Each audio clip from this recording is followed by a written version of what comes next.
Today I'm going to take a trip back in time. In fact, I'm going to take a trip back to the Constitutional Convention and the ratification of the U.S. Constitution and the Bill of Rights, which enshrines so many of the fabulous principles that we enjoy in this country. And here's Amendment 1 to the Bill of Rights. Of course, it's followed by the Second Amendment, which many of us are familiar with. Let's talk about Amendment 1. Amendment 1. Congress shall make no law respecting an establishment of religion, abridging freedom of speech or press, or the right to peaceable assembly and petition the government for redress of grievances. That's Amendment 1 of the United States Constitution. What does this have to do with COVID-19? Stay tuned. We're going to see how stuff from 200 plus years ago jumps right into our lap now in June of 2020.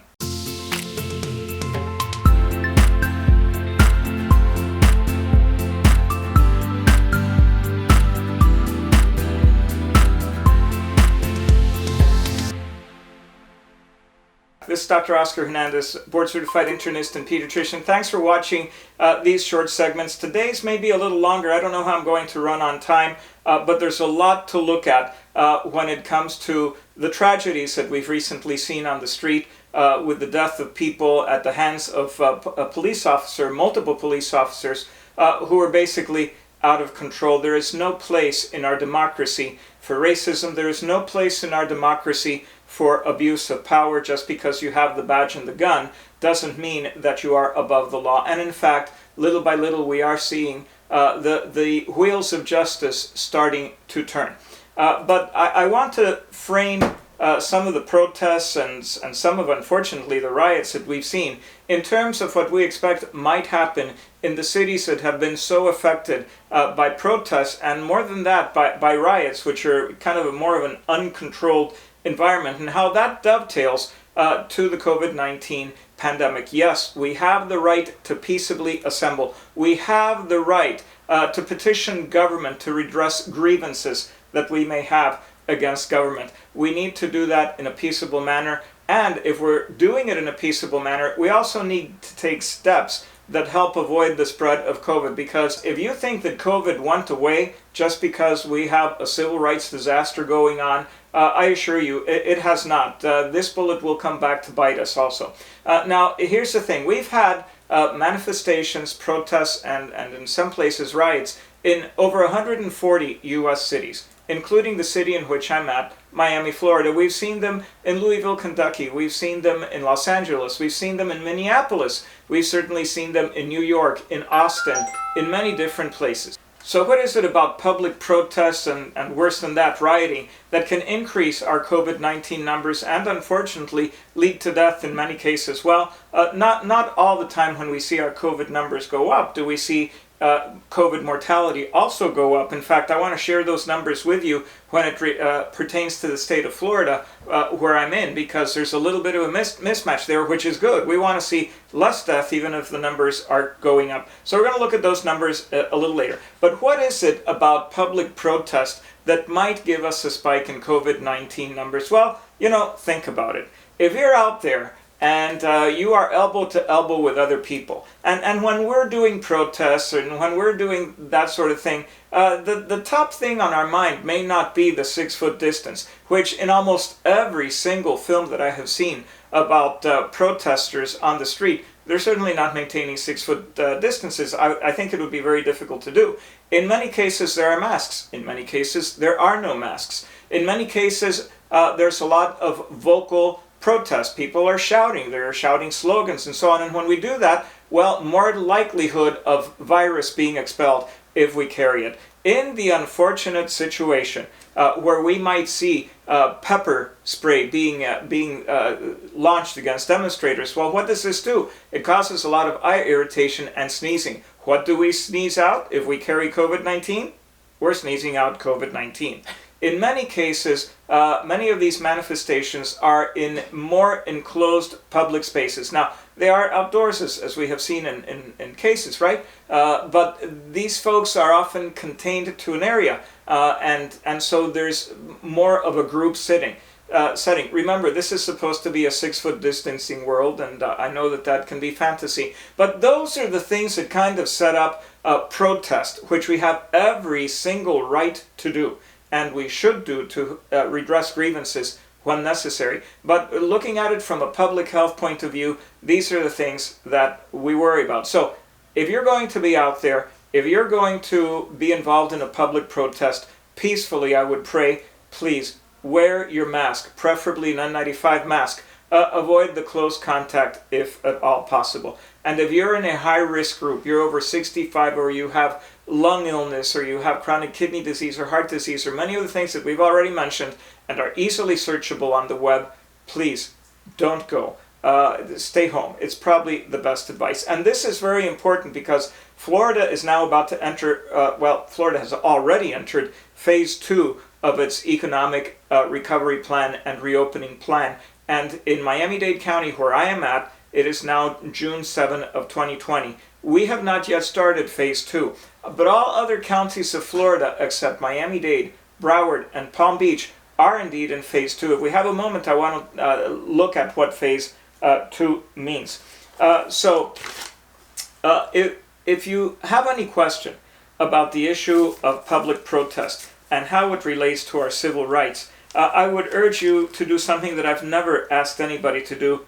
Turn off my video and immediately go and look up The Scoop on June 5th, 2020, and listen to the comments of Terrence K. Williams. They are a very different perspective of what these manifestations and these protest movements are. That is not to mean that we are not in our very, very right to manifest and to protest, and I would encourage people to do that peacefully. All right, so we've talked about what happens with tear gas, with pepper spray, and the importance of what's going to possibly happen with COVID spikes as these protests move forward, or even if they were to stop today. Mark Schreim, who is a public health researcher at Harvard University, expects a spike in 10 to 14 days, and this was published on June 1st in the Atlantic magazine. Majuma Bujandar, who is a computational epidemiologist at Boston Children's Hospital, basically has the same opinion. But again, these are not just my views. These are views of specialists and very highly trained people about that. This is especially sad because about 25% of the deaths that we've seen in COVID-19 are actually in Black people and African Americans. And 13% of the population in this country, roughly, is Black. So you can see there this huge disproportion. 13% of the population, 25% of the deaths. And many of the people who are out in public exercising their constitutional right are African Americans and people of color. So protesters, please, if you're out there, if you're listening to this video, take caution. And remember to look at that video from Terrence Williams because it's very interesting. So what about phase 2 of the recovery? Well, here's the thing. If you read the governor's plan for reopening the state of Florida, one of the things that is still in effect in phase 2 is the idea of social distancing. Don't go out unless you need to go out. Don't go out unless there's a reason of employment, unless you're involved in the medical setting, and so on. That doesn't mean that we're locked in as much as we were in phase 1. But that means that we need to be very careful. Phase 1 ended in most of our counties on June 2nd. Again, not in Miami-Dade, Palm Beach, and Broward. Now, why has it not ended yet in Miami Beach, Palm Beach, and Dade County? Well, Florida is probably about stage 7 or 8 in number of COVID cases in the United States. It changes kind of day by day depending on where we sit. But the vast majority of cases in the state of Florida have been in those tri-county area in Miami-Dade, Palm Beach, and Broward. So these counties were exempt from the reopening unless they are petitioned by the county government to the governor for reopening based on how the mayors and public health officials in those counties believe can be done. In fact, Palm Beach County has already done this. I don't know if they've received approval from the governor for it yet. Hopefully Miami-Dade numbers will continue to improve. Now let's look at phase 2 for just a little while. We don't have a huge amount of time left. In phase 2, Restaurants can open to 50% capacity. Retail businesses can open to 50% capacity. Gyms can open with special procedures. Face masks are no longer required. They are recommended, but they are not required. Barbershops, hair salons can open again with limitations on how many people they have. Movie theaters, nix. Movie theaters are still not open. Amusement parks, hey, you want to go to Disney? You want to go to Waterworld?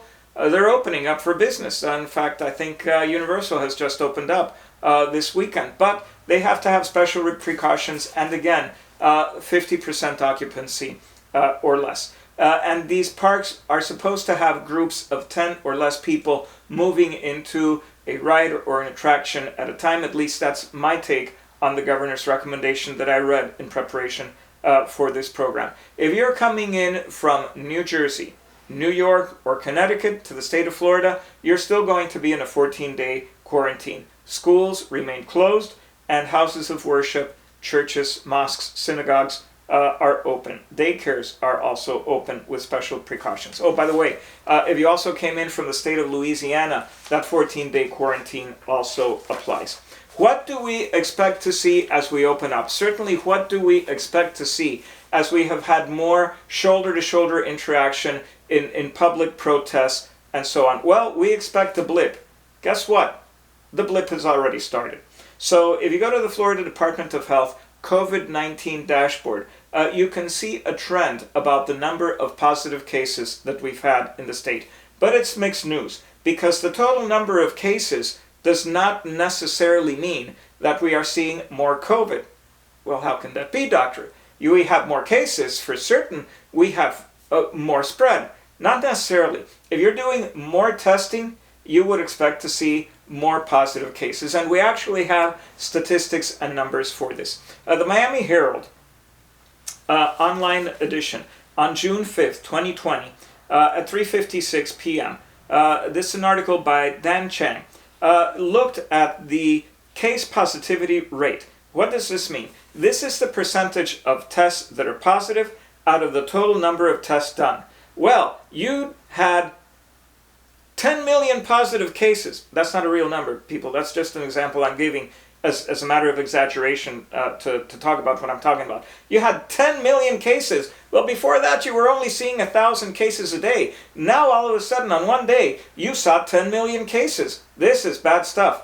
Yeah, but the case positivity rate was still the same. Let's say between 4 and 8% for the past couple of weeks, according to that article by Chang. Guess what the last case positivity rate was that I looked at on June 2nd? It's about 5.2%. Before that, it's been ranging from 4 to 8% in the previous 2 weeks. So yes, you have more new cases recently. We definitely have a spike in cases. If you go again to the Florida Department of Health COVID-19 dashboard, you look at the cases that are positive, they are rising. We had a low day of about 350 new cases in the state of Florida. A couple of days ago, we had almost 1,400 new cases. But the case positivity rate was pretty much within that 4 to 8% margin that we've been seeing for the past 2 weeks. In other words, a lot of testing is done, so you're going to find more cases. But the percent of tests that are positive is about the same. That's good news. Let me tell you another piece of good news so far. This may change. Like everything about COVID-19 I say, I proviso it with, this may change. Give me 2 weeks, let's see what happens. The death rate has precipitously dropped. Now, this is very important because one of the reasons that we went to phase 2 in the state of Florida is that our numbers were really looking good. Hopefully, these protests and manifestations will not cause a blip, but I suppose that they're going to worsen the blip, and the blip has already started, as I've mentioned. So, when the state of Florida went to phase 2, there had been, which is as of June 2nd in most of the state, there had been no deaths under the age of 18. Now, I know that many of you have heard that children and young adults are dying. It is true in other places. In the state of Florida, fortunately, so far, according to the governor's report, we haven't seen this. 85% of deaths were in those over 65 years of age, and most of those were in people over 90 years of age. 1 in 20 people in the state of Florida have been tested so far. We've had a lot of testing. It used to be 1 in 1,000. Now it's down to 1 in 20, and the number and the gap continues to go down. ICU COVID-19 cases between April 12 and June 2nd have decreased 50%. Ventilator use has decreased more than 50%. Hospitalizations from COVID-19 are down more than 40%. We had 358 hospitalizations as of April 12th and 196 as of June 2nd. Now, proviso, these numbers exclude Dade, Palm Beach, and Broward counties, which were the counties that had the greatest number of patients. But I don't have specific numbers for Dade and Broward County with regard to the actual number of events and so on. But the state number regarding total number of tests positive and the declining death rate are also true for Dade, Palm Beach, and Broward. They include those numbers, and that's a good thing. Now, we see that we are in a time of social injustice. We see that on both sides, right? On the side of police brutality, terrible injustice. On the side of those who are innocent and are having their cars or churches or businesses burned down or looted, great injustice. By the way, it's my philosophy that you don't solve injustice with chaos. That's my take on it. What do you fight it with? Well, you change people's hearts. I think that would be a great place to start, because our institutions, our government, our social agencies, the way we behave, our laws, are all really influenced by what's going on deep within us, within those who govern us, within those we elect. And so it's very important that we look at the heart. I want to reflect on words that are very old, words of wisdom, words of inspiration, words of spiritual insight that are found in the New Testament. Again, remember, if you're not a person of faith, don't be offended by this. Just use it as inspiration and maybe as a time for introspection about your own spiritual walk. And if you're a person of the Christian faith, then you're going to be encouraged by this. Now, let's look at the scene. Jesus, this is out of Matthew chapter 12. And Jesus has come into Jerusalem. And there he is interviewed by one of the teachers of the law.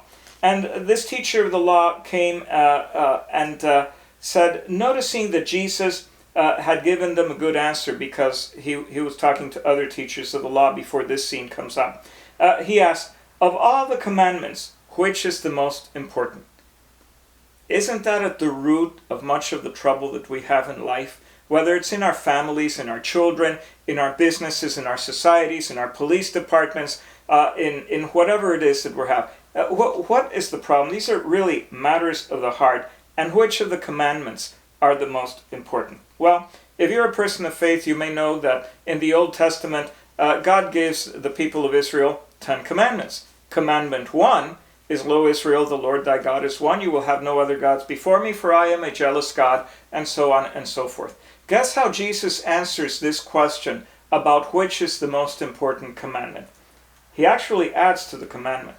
And of course, only God can add to God's commandments. The most important one, answered Jesus, is this. Hear, O Israel, the Lord our God, the Lord is one. Love the Lord your God with all your heart, with all your soul, with all your mind, and with all your strength. Intellectually, emotionally, physically, to obey God's commands, right? The second is this. Love your neighbor as yourself. There is no commandment greater than these. How about that? If you're loving your neighbor as yourself, you're not going to put your knee down and cause asphyxiation. If you're going to love your neighbor as yourself, you're not going to burn down his shop or his car or do whatever it is you think you need to do to get attention. We find different ways as people who are truly of faith. And if you're not of faith, you still behave this way, because I don't need to tell you that some of these things on both sides are a problem. And then we turn to Ephesians chapter 6, verse 16. And this is Paul in his old age writing to the church in Ephesus. And he says in 6:16, he says, anyone who does not do what is right is not God's child, nor is anyone who does not love their brother and sister. Folks, it's hard to point fingers in all directions. Let's start with the man in the mirror. Michael Jackson had a song about that. Great hit back in the 80s, right? I'm looking at the man in the mirror. Each of us has a part to do in maintaining justice and civility, and we need to step up to that challenge. In our workplaces, in our schools, in every place where we can go. Let's deal with our brothers and sisters with love and kindness as if they were ourselves. We're out of time. We're going to come back and we're going to talk on the next program about COVID-19 mutations, what that can mean for the vaccine. It's going to be a shorter program. We don't have as much information, but I thought today's program really needed to look at reflections about how our current social unrest is going to dovetail with our plans for opening up and for the increase that hopefully we will not see, but probably will see when it comes to this virus. Let's all stay safe. If you like us, give us a thumbs up. Subscribe if you want to get more of these videos, and we'll be back next time with mutation information.